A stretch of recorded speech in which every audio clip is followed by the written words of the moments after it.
Magandang araw po sa ating lahat. Magandang araw po lalo sa ating Panginoon. Ako nga po pala si John Robby Medina at ngayong araw po, January 16, 2025, araw ng Huwebes, ay samahan ninyo akong pag-aralan at unawain ang mga salita ng ating Panginoon.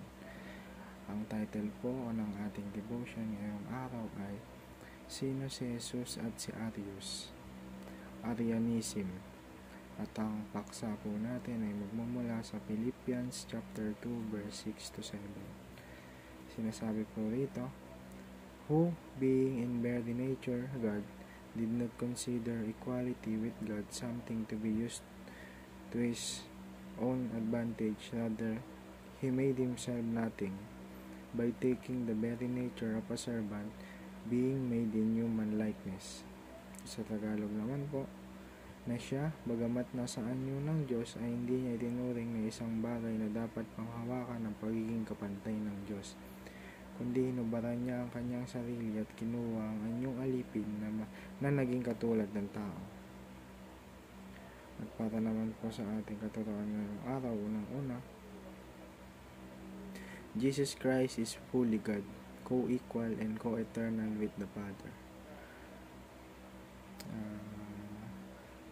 Sa ikalawa, a proper understanding of the Trinity guards us against false teachings.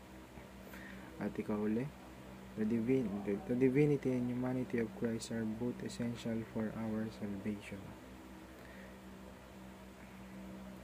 At para naman po sa ating applications, unang-una, be discerning about teachings that diminish Christ's deity and humanity.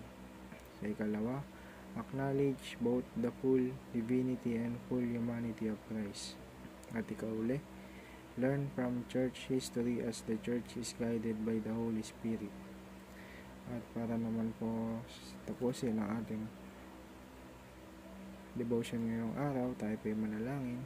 Heavenly Father, thank you for revealing yourself to us through your Son, Jesus Christ, who is fully God and fully man. I stand in awe of your wisdom and love in sending him to save us. Help me to stay discerning, to reject false teachings that deny his deity or humanity, and to treasure the truth of the Trinity. Guide me as I learn from the faith of those who came before us, trusting in the Holy Spirit's work through the Church.